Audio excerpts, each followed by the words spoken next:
Hello and welcome to Chad and Cherry's Surf Music Review. I'm Chad Shivers. And I'm Cherry. And today we are going to check out a classic, the Lively Ones, Surf Rider. It's their first album, one of three they recorded for Delphi in 1963. In 1963. And a fantastic album. I'm looking forward to getting into this one. It's one of my favorite first wave bands. Back when I was in high school, there was Media Play, which had like books and CDs. Oh man, I haven't heard that name in a long time. And they used to carry like quite a bit of surf music and a lot of Delphi releases, because Delphi, after like Pulp Fiction and after Surf Rider was on, the song was on Pulp Fiction. They got kind of hip to it and re-released the CDs, and you could get a lot of that stuff at like Media Play. Nice. So I got it's like Hang 5 Best of the Lively Ones on CD, and that like really shaped my musical knowledge and preference. And the stuff that I used to write. I mean, a lot of it was based off of stuff the Lively Ones did. More of a punk and modern bend to it, but yeah, I love the Lively Ones. So I'm looking forward to getting into this one. Okay. So let's get started. We are going to walk the board with Walkin The Board. All right. Okay. Let's see where we land here.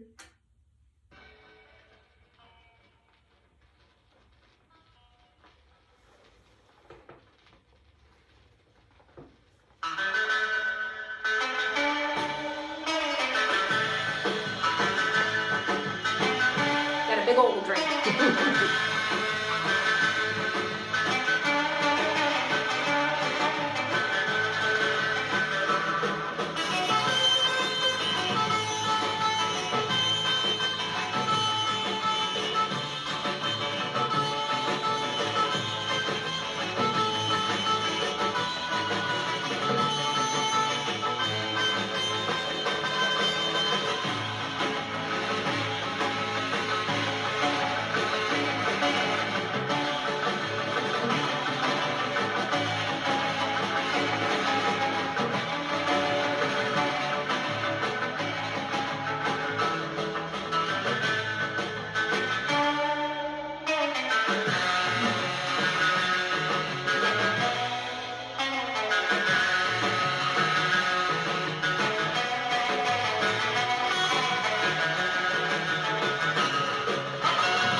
Definitely rocking. Yeah. Man, that's some rock and roll right there. It's like Chuck Berry style slash, I don't know, what was the Trogs? The Trogs? I think they might have been a little later than Was it? Alright. Is that maybe not. Maybe around the same time. But contemporaries. Alright. Very cool. Like it. One thing that's really sets the Lively Ones apart for me, especially this song, it's really apparent. And y'all probably can't hear it on the, with the not great recording, but the bass line is unbelievable. Mm-hmm. It's very, very Venturesy, but a lot going on there. Almost like the bass almost takes like on the lead instrument, even though it is still rhythm. Yeah. It's still rhythmic, but it's moving exactly. Like you said, a hot track. The sax, it comes in a little late, but that raunchy. It's very raunchy. Love it. Yeah. So good. It's like they are not holding back. That reed is just ripping. I love it. I love it's not quite yakety, which I like the yakety. It's not quite, but it has that like guttural, like that's what I like, and I think the Lively Ones might have ruined sax on a lot of other surf music records for me because theirs is so good. It's really good because it's just screaming the entire time. Really, I mean that's what the Lively Ones do. But at the same time, they have stuff like Paradise Cove, which I think was a Surfman holdout, which are sexy and slow. So like they really knew what they were doing. I would have loved to have seen them back in the 60s. Luckily, we actually did get to play with them in SoCal, one of their reunions. And they, I don't think they could hear themselves very well when we saw them, so they weren't, the best, but it was still amazing to see such a legendary band and such a band that shaped part of who I am and musically speaking. So, I love it. So love Lively Ones. Love you guys so much. All right. By the way, we are drinking a Surf Rider. It's interesting. It is interesting. It's got some vermouth in it, and that's definitely what that twist on it is. So. Okay. Yeah, I'm like, Yeah, it's a little strange. About that. Yeah, I don't know. Definitely not a tiki drink. No. All right. So we're getting into Goofy Foot. We're gonna listen to two back to back. We might stop and make some commentary. Goofy Foot, and of course the title track of the record, Surf Rider. Nice. That one.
I think with a lot of the stuff we listened to from the 60s, you can hear the teenage kind of...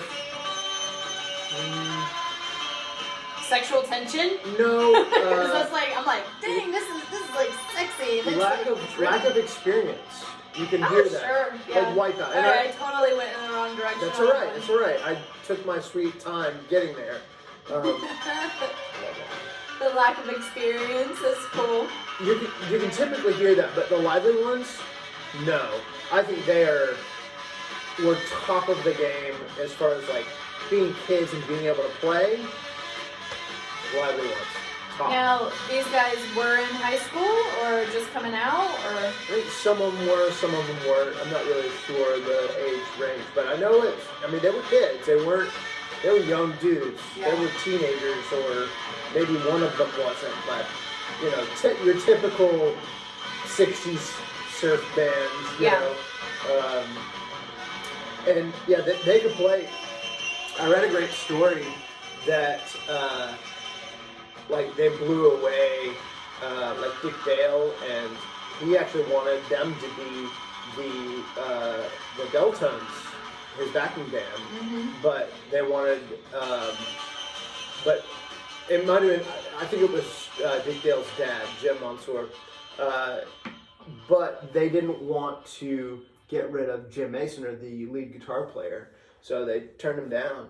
I'm kind of glad, because I don't know how many, I don't know where that was in their career trajectory. So I'm glad that they have more records, as the lively ones, instead of going on to Dick Dale's band. Yeah. But they're up there with, like, as far as playability goes, they're up there with Ventures, Dick Dale, Eddie and the Showman. I mean, top, all the top groups. Challengers, I guess, to a lesser extent. Like, Challengers could really play, but they were a little bit more anemic, a little more, they were trying to go commercial. And they did a really good job with that, and their music's great, but Lively Ones are total package for me. I also love this. I love this album cover. It's very simple, very straightforward, but, like, we've seen something very similar before. Yeah, I mean, it's kind of like almost like a stock surfing photo, but I love the font on it, and I think it tells you what you're gonna hear. Yeah, I love the font. The font's really cool. Font is so awesome, and I love the. I'm not gonna show it off, but the Delphi label is really cool. I always love it. I think it's even on their CDs. It's iconic. It looks so cool. So that mid-century modern kind of feel. So yeah, what? I'm sorry, I kind of hijacked that. What are you? No, it's okay.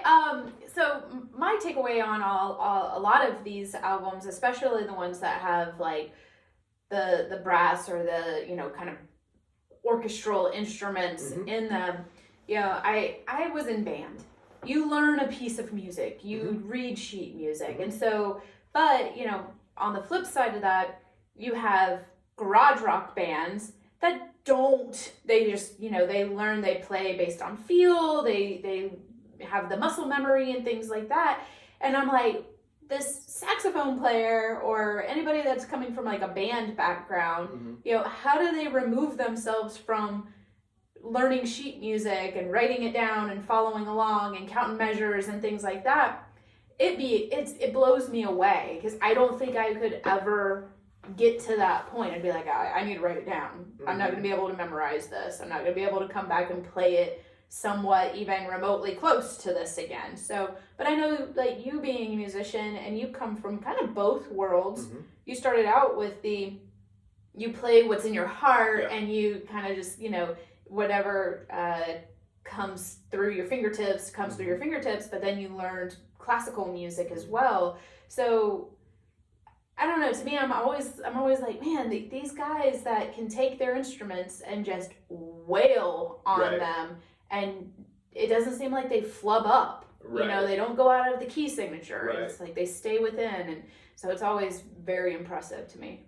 I think we talked about this before, but I think a lot of that is just experience, because while these were kids, they were playing either every weekend or 5 to 6 times, because they didn't have video games and everything else that I mean, they were distracting. They got to work, and they were having a blast. Sure. They were hanging out with their friends, and they were just messing around most of the time. And there was a lot of competition and between the surfing groups. I mean, so much, in fact, that they had a lot of battle of the surfing bands, which weren't actually battles. There's kind of a whole story behind that. But,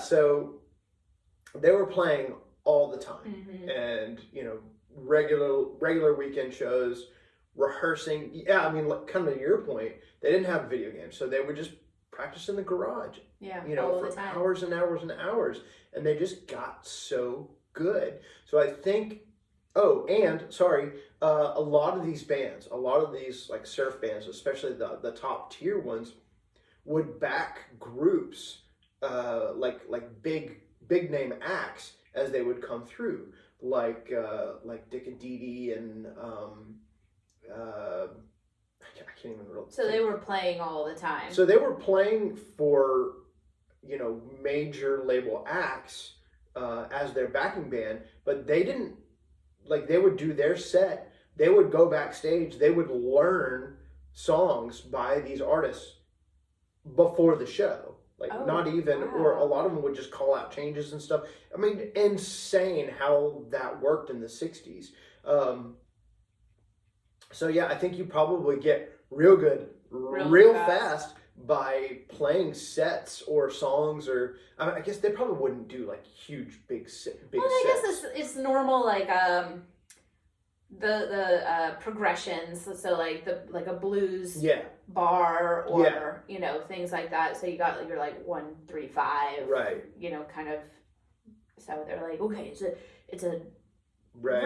rock swing in 4, and we're gonna be playing in B or something. Yeah. Okay.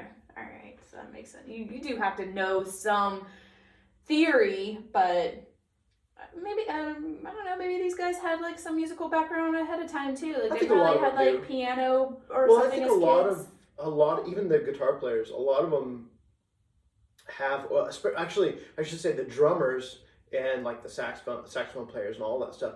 They're typically band guys. Mm-hmm. So, excuse me. Yeah, I think that experience kind of helps, and then the guitar players just shredding, you know, wood shedding and working on their craft. And they had so many, I mean, what a great time for guitar players, really. Well, the electric guitar was just really becoming popular during this time period too, right? So like late 50s, early 60s. Yeah, maybe 10 years prior, it really had a huge boom, you know, because of the Telecaster and then later the Stratocaster. And you know, for surf music, the Jazzmaster and the Jaguar were really hot. So yeah, but what a great time. Yeah. You know, Leo Fender was working with surf musicians like Dick Dale to hone his instruments and his craft. So yeah, incredible. Just the whole time period is just fascinating to me, obviously, because we've covered, you know, so many of these things. All right, I'm rambling. So last track, title track, Surf Rider, and this was written by Noki Edwards from the Ventures.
That's a sexy sax. That's a sexy sax right there. You know, I used to listen to the radio all the time. I don't really get to listen to the radio much anymore, but because I'm not driving all the time anymore. But there was a local radio DJ in the mid 90s and late 90s where I'm pretty sure he used this song and a lot of other surf songs as like buffer music. Like he'll talk over it as he was like introducing another band or discussing the weekend events or whatever. I'm pretty sure this was one of the songs, plus some other like Ventures and maybe even the Penetrators. Steve? Yeah, Steve. So this like hit when it came on. I was like, I'm pretty sure that he used this. And also you said this is in Pulp Fiction? Yeah.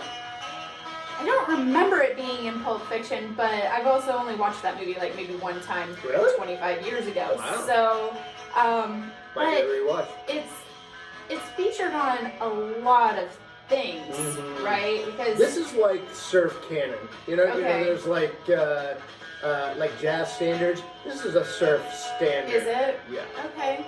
Because I'm like, this is very familiar, and honestly, y'all, again, I don't really pay attention when we're listening to these albums. I understand they're like playing in the background. I'm not like all inquisitive. Hey, Chad, tell me about what's playing. What's on the turntable right now? You know, and so, yeah, I've probably have heard this, you know, quite a few times in my life, but I didn't know who it was, what other albums they're on, movies they're featured in, anything like that, because it's just like a part of the soundtrack in my life. But I am one of those people where I'm like, I've heard that before. I know I've heard that before. It just kind of pulls itself out. So, very cool, lively ones. Yeah. I can't say I'm very, before this week, when we started listening to them, I don't think I've ever heard that name before. And I know you said they're like really big influence for you, but I don't know if we've ever had a conversation about the lively ones ahead of this weekend. Well, I did tell you about when we played with them, and yeah, but to me, I'm like, oh, you just saw some dudes in California. right. And honestly, I don't even think I recalled what their name was. Right. It was just one of those things you were telling me about, and you were really excited about seeing them, and you were really glad to see them. Yeah. But I'm like, the name did not hold in my head. Yeah. Sorry. Sure. And man, I gotta say, like, I love their tone, but all around. We talk about the sax and how good it is, but the whole recording sounds awesome. Like from the snare to the guitar. I mean, don't even get me started about the guitar. It's like the perfect surf tone to me. Well, and you can definitely hear the bass on this one. Dude's plucking the heck out of those strings. Yeah. It was just an electric guitar. I mean, an electric bass. It wasn't like an upright. Yeah. Kind of sounds like he has a little bit of like almost like a little slap to it a little bit. I don't know. What is that? Just killer. So that's the Lila One surf rider, and one of the all-time greats, y'all. Just so good. Yeah, I mean, it even says the all-time great surfer stomps. Hey, Southern Surf Stomp Fest coming. An announcement I think is going to be coming up soon. I guess I know they're finalizing, They're but finalizing. I don't know. We just We got a sneak peek, but we're our lips sealed. Of the lineup, Yeah. and it looks pretty sweet. Pretty good. Yeah. Some nice surprises for us on there. Yeah. Yeah. So. We're excited to be able to like really watch this year too. Yeah. I know it's like still months away, but Hold on, you didn't even show the right side of this thing. oh, sorry. So the I don't know. Oh, sorry. Yeah. Junk Color did these mugs for us. Yeah. So. Yep. So, yeah, pick this one up. This is available on CD still. I don't know if they repressed this. I almost want to say they didn't. I have a crazy collecting goal that I want to get all the Delphi surf LPs. There's not like a crazy whole lot of them, but some of them get, pricey. Yeah. But I'm close. I'm getting there with... You might be able to find them still at like yard sales and estate sales probably. And maybe, yeah. I don't know. But super great record. Highly recommend. And if you are new to Lively Ones, or hell, if you are new to surf music, check out that compilation, the Hang 5 Festival Lively Ones, because it is unbelievably good. So... yeah, maybe you need to do some listening on that. Maybe I need to do some personal homework on some sexy sax listening. Yeah. Were those saxophones like made different back then? I don't know. So, okay, well, cool. Good listen. Yeah, indeed. And if you haven't checked out, we have some cool videos out recently. We did a mail call for, who was that? Shirawaji Records, and we also were featured on The on the Grammy. Grammy Awards. So thanks to Hunter for that.